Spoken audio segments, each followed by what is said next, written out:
husband is a stuffy traditionalist, the kind of man who refuses to sleep with me. To keep this she-wolf at bay, he buttons his pajamas up to the very top button every night, and even tucks a Bible under my pillow before we go to sleep. I'd finally had enough and was about to file for divorce when a string of comments suddenly materialized before my eyes.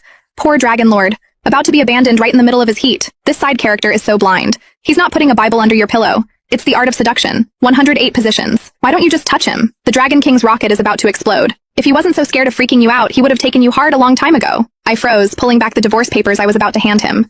Then I reached out and grazed his abs. What are you doing? His voice was as cool and detached as ever.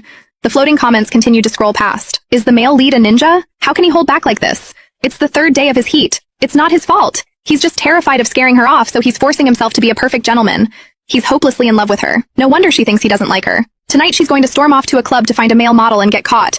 That's how the male lead and the female lead finally meet. Getting caught with a male model? Don't just make stuff up that hasn't even happened. I casually shifted my gaze away from the comments. Nothing. There was just a smudge on your shirt.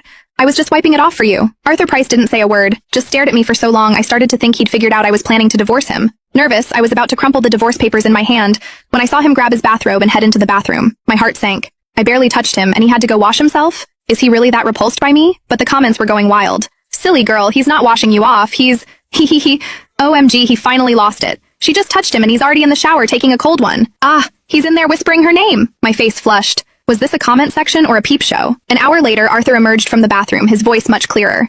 There's a charity gala hosted by the Landon Group tonight. You're coming with me. I frowned. I don't think so. Those events are always so boring and exhausting. Arthur reached out and grabbed my sleeve, his tone softening into something almost like a plea. Just this once. The comments exploded. Aw, he's lowering himself to ask her, but she's still going to refuse and go find that model. The Dragon Lord, abandoned during his heat, only to find his wife with another man. He'll be heartbroken, and that's when the female lead comes in to save him. Their love story starts tonight. Just agree. If you don't, it's game over for you two tonight. Not only game over, but without his protection. His other admirers are going to torture her half to death. A shiver ran down my spine. The refusal on the tip of my tongue took a sharp turn. Fine, I'll humor you this time. The comments went nuts. Wait, what? How did she agree? Arthur seemed to let out a quiet sigh of relief. Before, I would never have noticed. But now, a comment reading, "A dragon's Adam's apple is an erogenous zone," emboldened me to take a closer look. And that's when I saw it. The corners of his eyes were tinged with red.